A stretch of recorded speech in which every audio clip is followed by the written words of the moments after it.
klase ngayong araw. Dito sa unang linya, meron po bang mga absent? Sino-sino? Si Artemio? Si Aliyah dito sa line 1? Sa line 2 po? Si Leia? Si Nicole? Sino pa? Si Christina? Si Raiki? Tsaka si Bennett. Dito po sa ikatlong linya, sinong mga absent? Sino po? Si Joanna? Si Liana? Si May? Tsaka si? Ngayon naman pa magkakaroon tayo ng isang pampasigla. Alam niyo po ba yung kanta na Batang Bibo sa Kalikasan? Opo! Kayo, tayo lahat ay tumayo at sumayaw. Makita po tayo at saka sasayaw. Ready?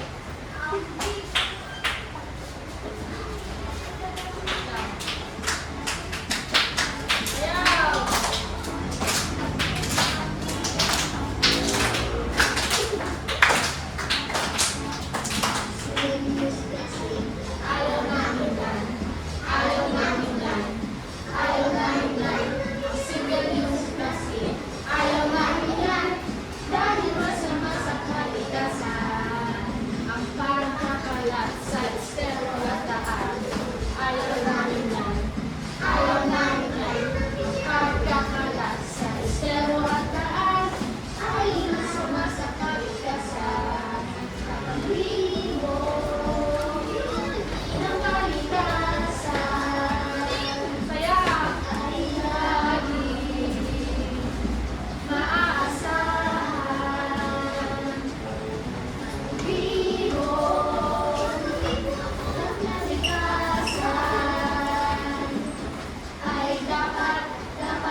Muna po ang lahat. Nag-enjoy po ba kayo? Ngayon naman ay bago tayo magsimula sa ating aralin, meron muna tayo dito mga larawan. Ang mga larawan na ito ay naglalaman ng mga tamang gawain at maling gawain sa ating kapaligiran. Ang gagawin nyo lamang ay itataas nyo lamang yung thumbs up ng kamay kapag tama yung gawain at thumbs down naman kapag mali. Naunawaan mo ba? Para sa unang larawan. Thumbs up, thumbs down. Tama. Sa pangalawang larawan. Thumbs up, tama. Sa pangatlong larawan. Ano po? Thumbs down kasi ang ginagawa niya. Tinatapon na yung pinagkainan niya sa kalsada kaya thumbs down. Kaya ang katabi na nga na, hindi pa natin ako. Sa ikaapat na larawan. Thumbs down kasi sinisipan na yung mga halaman. Sa ikahuling larawan ay ano po? Thumbs up kasi nagdidilig siya ng mga halaman. Dahil natukoy nyo yung mga gawain na nakakatulong sa ating kapaligiran, bigyan nyo nga po ng 5 bagsak na palakpak ang inyong mga sarili. 1, 2, 3, 4, 5. Ngayon naman po ay, bago tayo magsimula sa ating aralin, ay babasahin muna natin yung mga pamantayan o yung mga rules sa ating kaklase. Ito po yung mga pamantayan. Number 1, sino po gusto magbasa? Marco. Maupo ng maayos habang tahimik na nakikinig. Naunawaan po ba? Uupo ng maayos habang tahimik na nakikinig. Pakita nga po yung pag-upo ng maayos. Salamat. Pangalawa, si Jewel. Makinig ng mabuti. Makinig ng mabuti sa mga at sa maglabo habang nagsasalita. Sabi, makinig daw sa nakabuti sa guro at sa klase habang nagsasalita. Huwag niyo daw silang sasabayan na magsalita. Pangatlo, pakibasa naman po, girls, si Yuni. Makikilahok sa mga gawain at kalakalan sa Kailangan ko yung makipag-participate daw kayo sa talakayan o sa ating discussion. At ang ikahuli, boys naman, Alvin.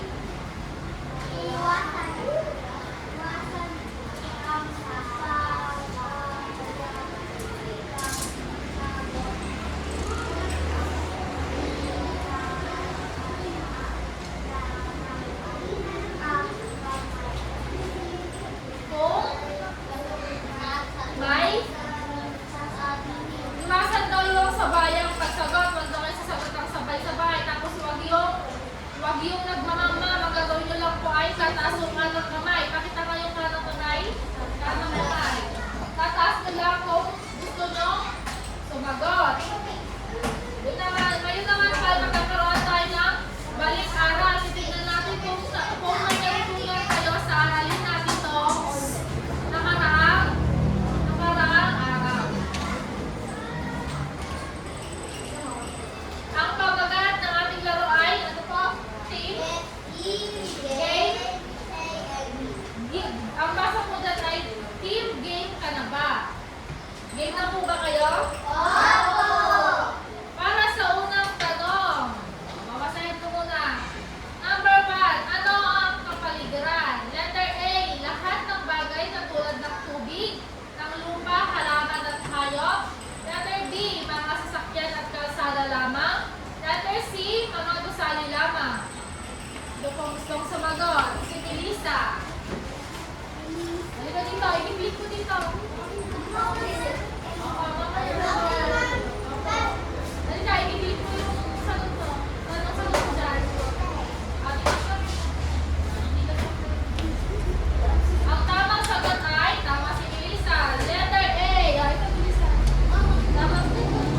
Ang prior lang sa tatay ng kapaligiran, ito yung lahat ng bagay tulad ng tubig, lupa, hangin, halaman, at hayop. Pangalawa, alin sa mga sumusunod ang nagpapakita ng pangangalaga sa kapaligiran? Si John Lloyd. A. Pag-ihiwalay ng nabubulok at binabubulok na basura. B. Pagsusunog ng plastic. C. Pagtapon ng basura sa ilog. Salusunod ko dyan. Yun, tama. Ang sagot ay pag-ihiwalay ng nabubulok at binabubulok na basura. Sunod. Number 3. Girls naman. Halika-likaw, Kim. Ano ang tamang gawin sa basura? Letter A, iwan lang sa kalsada. B, sunugin lahat ng basura. C, itapon sa tamang basurahan. Sagot. A, B, o C?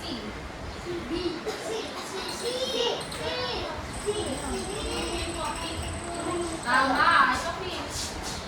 Ang gagawin ay itatapon sa tamang basurahan. Number 4. Halika dito, Jimpel. Bakit mahalaga ang pangalagaan ng kapaligiran? A. Para maging marumi ang paligid. B. Para maiwasan ang sakit at sakuna. Yan. Tama. Jimpel. Ang gagawin daw para mapangalagaan ay para ito ay mahalaga para maiwasan ang sakit at sakuna. Number 5, girls, last. Si Fisha. Halika dito, Fisha. Mamaya marami pang tanong. Bibigyan ko kayo. Mamaya marami pang. Halika dito, Fisha. Paano natin mapapanatili ang kalinisan ng ating kapaligiran? A. Pagpuputol ng puno. B. Pag-aaksaya ng tubig. C. Pagtatanim ng mga puno at halaman.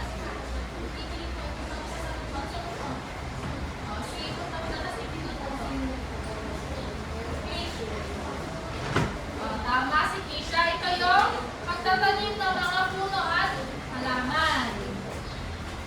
Ngayon naman ay, bago tayo magsimula sa ating aralin, mayroon tayong babasahin na ikling kwento. Ang pamagat ay nang nagtampo ang ilog.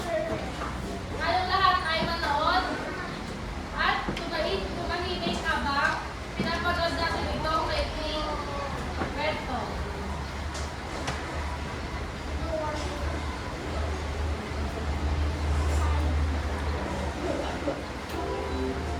Ang pamagat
Hindi kayo.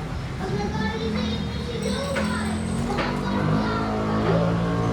Kaya, tulungan niyo ang anak niyo. Bumili ang ilog.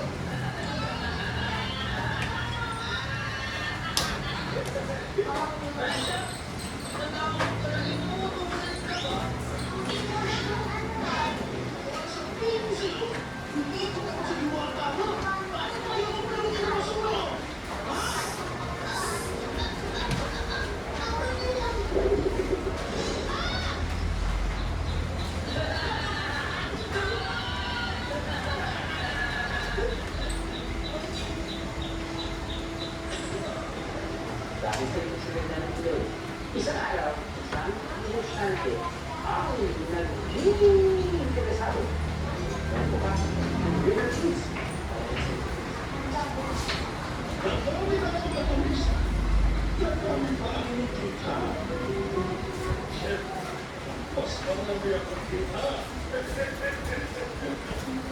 Masisigan sa mundo at kamusunan!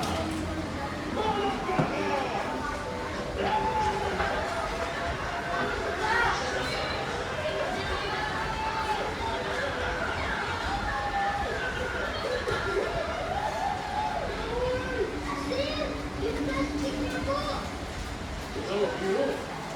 Sabihin mo sa mga kapila mo, sumali na rin sa negosyo ng tatay mo. Magsama ang mga isa. Ang isa. Kung maganda ay maganda akong suwa.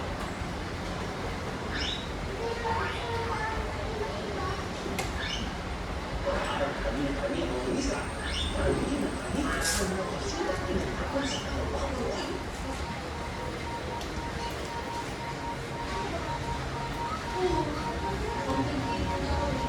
Walang kapatid sa mga pagbabago.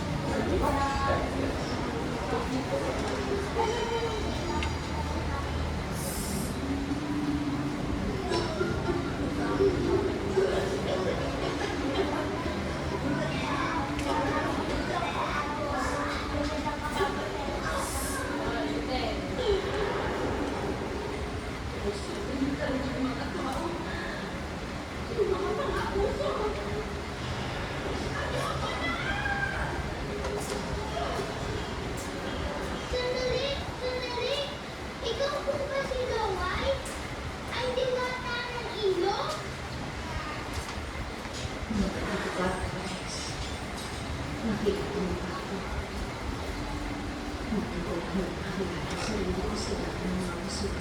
Kilala mo po ako?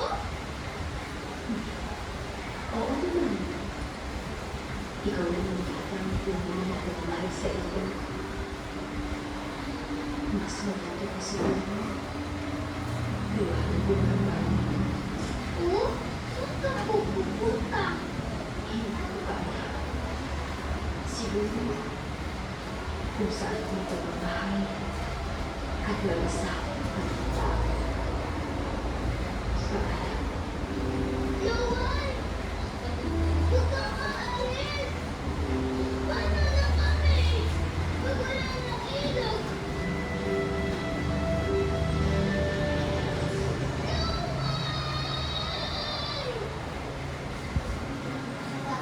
Ngayon, hirap ang buhay sa takiswa. Nalaman mo lang ng lahat kung pinahalaga ng ilog sa buhay na ito ay nawala.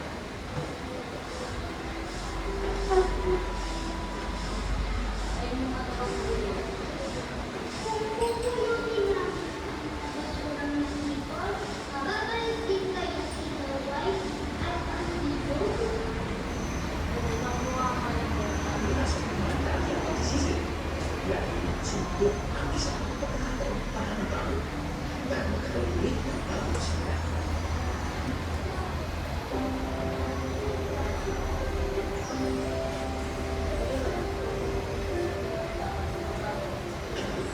Nang magbalik si Loay at ang ilog, naging masaya sila ulit ang buhay sa tapuan sila. Buti nila nakinig sila at naniwala ang magandang halimbawa. Nakikita ang bata sila.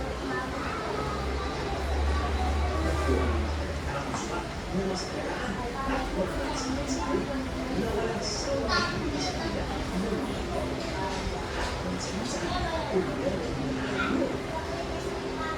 Bigyan ng pagpapala.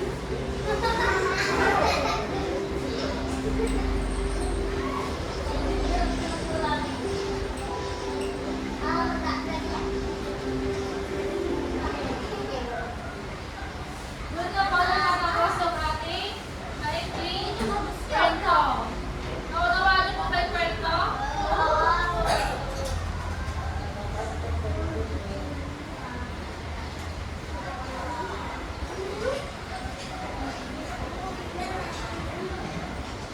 Follow this is the Times book. Here's what you should always ask.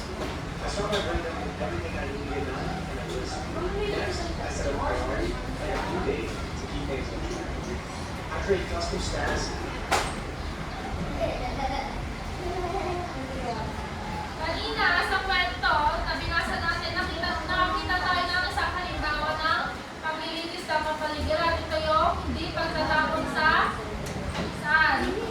ilog. Ngayon, isipin nyo naman ito. Ano kaya yung mangyayari kung hindi tayo naglilinis ng kapaligiran sa ating paaralan o kaya sa ating bahay? Ano kaya mangyayari? Magbigay ka ng isang dahilan? Yumi.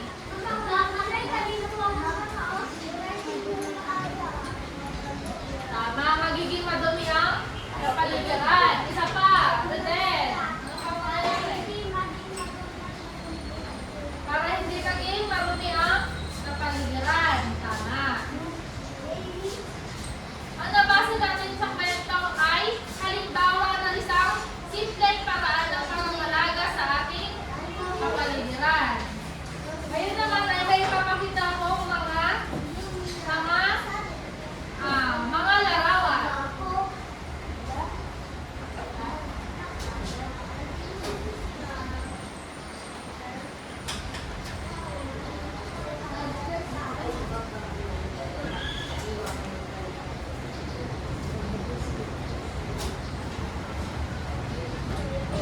Para sa unang larawan, ano yung nakikita nyo sa unang larawan? Nagwawalis yung dalawang estudyante. Pangalawang larawan, anong napapansin nyo? Nagkukulong siya ng mga kalat. At yung ikatlong larawan, nagtatapon sa tamang basurahan. Tama. Ngayon naman ay yung mga ipinakita pang gawain ng mga larawan ay ginagawa nyo rin sa inyong mga bahay? Sa inyong pamayanan, ginagawa nyo rin ba yun? Magbigay nga ng isang halimbawa na ginagawa nyo sa inyong pamayanan para maging malinis yung inyong pamayanan. Sino pa din natawag? Si Albi. Ha? Ano yung isang paraan na ginagawa mo sa inyong pamayanan? Para ano gagawin? Pangurong tapos sa mga halaman. Ano naman gagawin? Tama.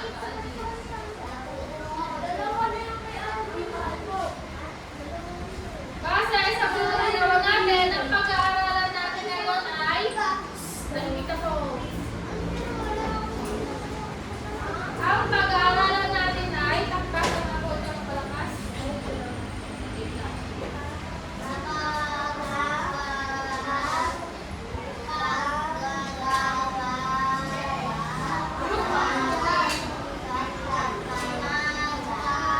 Ulit, pakita sa mga pangalagas. Ulit, yes. Boys. Ang pag-aaralan natin ngayon ay pangangalaga sa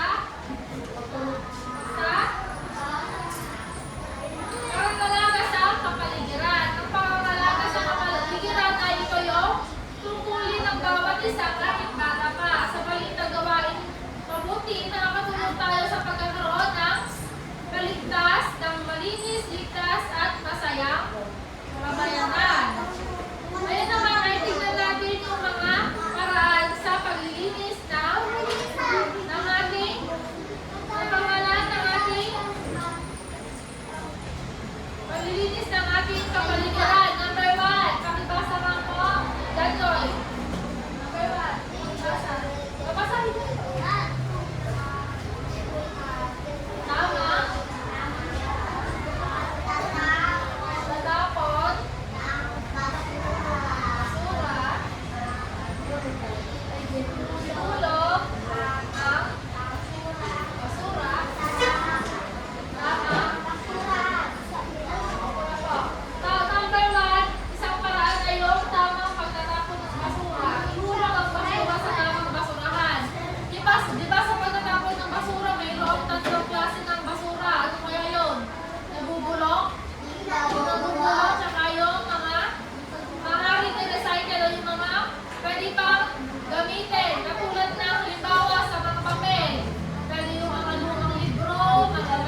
Palibasa ng malakas, Reden.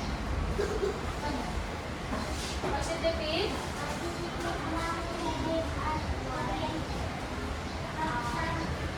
Patayin. Patayin ang gripo.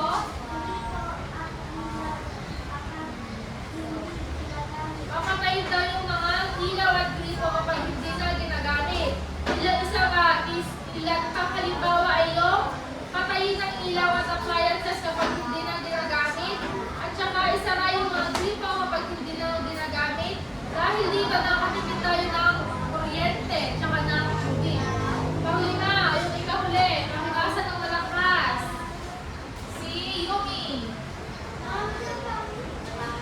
Pamagasan ng malakas. Paglilinis ng paligid. Nakita ko sa live sa kaarawan at mababa. Salamat po sa pagbasa. Ano na yung ibig sabihin ng clean and dry? Ito yung makikilahok nyo. O ito yung pagtutulungan ng mga tao para maging malinis yung kapaligiran. Halimbawa, pagpupulot ng basura. Pangalawa, magwawalis ng paligid. Pangatlo, maglilinis ng kanal, ng ilog o kaya kalsada. Yun yung mga paraan ng pangangalaga sa kapaligiran.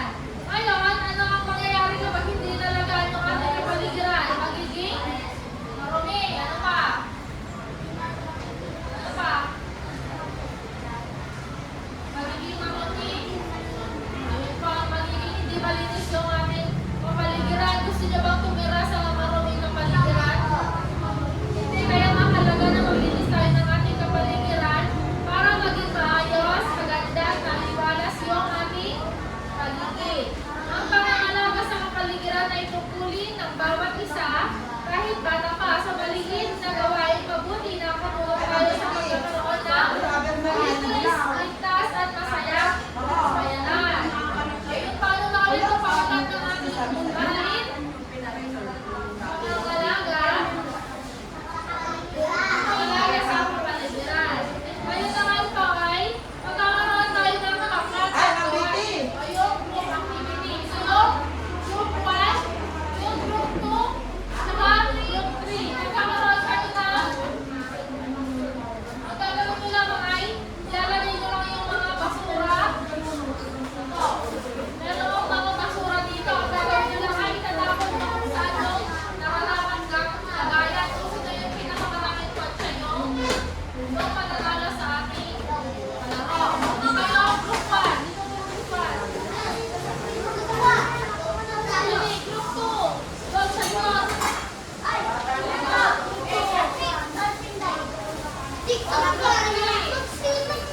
Group 3 doon sa gilid. Doon sa gilid. Okay, nagkaganyan. Okay. Ay? Bawal mo gagawin. Dali, tignan nyo kung saan dyan.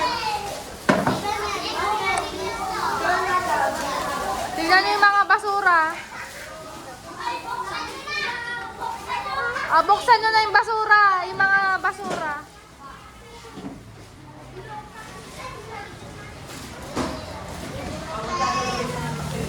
Ilagay nyo kung saan. Papel. Ano yan? Nabubulok o hindi nabubulok? Hindi nabubulok na. Ilagay. Papel. Hindi ba nabubulok yung papel?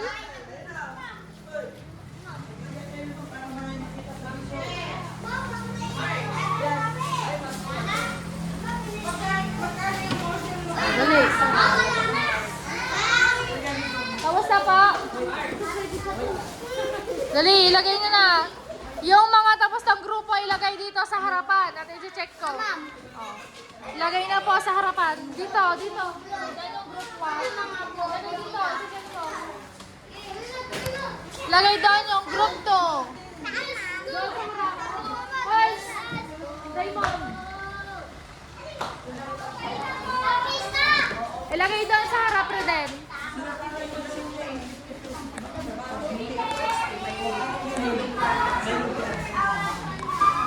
Dali, maupo na po.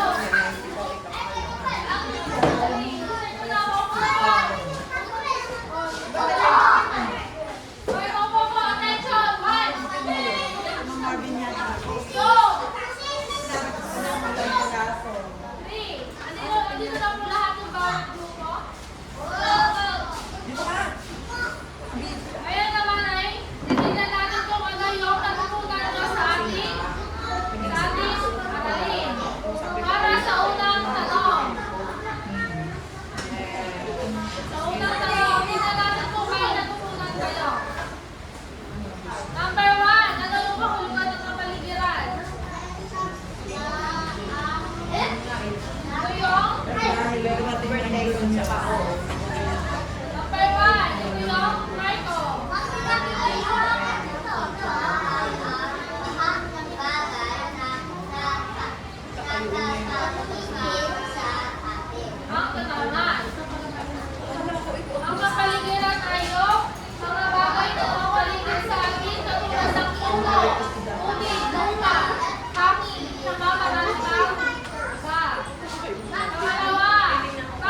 ng pangalan. Babasahin ko para sabay-sabay tayo magbasa. Oo,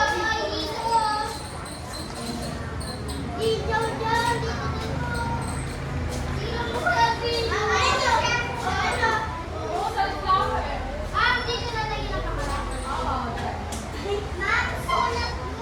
Dito sa pangalan. Ang pangalan na lang ilagay, pangalan. Ready na po?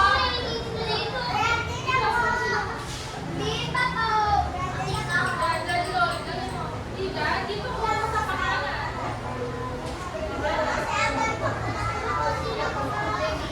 Diyan, dito. Pero sa likod. Oh. Ayan yung sasagutan. Hindi yan. Hindi yan. Ito yun, oh.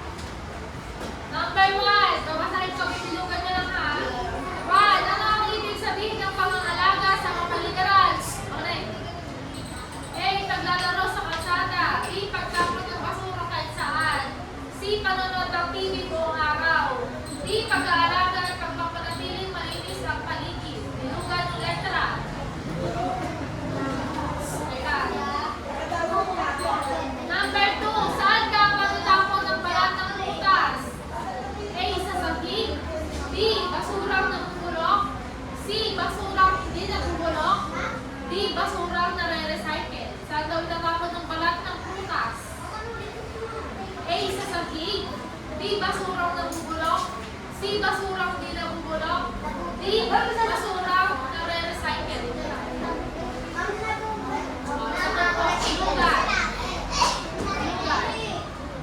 Number 3. Bakit mahalaga magtapon ng basura sa tamang basurahan? A. Para lang sa laro. B. Upang masira ang kalikasan. C. Upang maging malinis at ligtas ang kapaligiran. O letter D.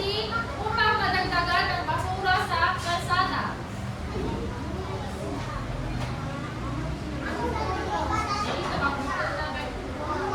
Bilugan ng letra ng tamang sagot. Number 4. Alin sa mga sumusunod ang halimbawa ng pangangalaga sa kapaligiran? Melissa. A. Pagtatanim ng puno. B. Pagtatapon ng plastic sa ilog. C. Pag-iwan ng basura sa daan. D. Pagsusunog ng basura sa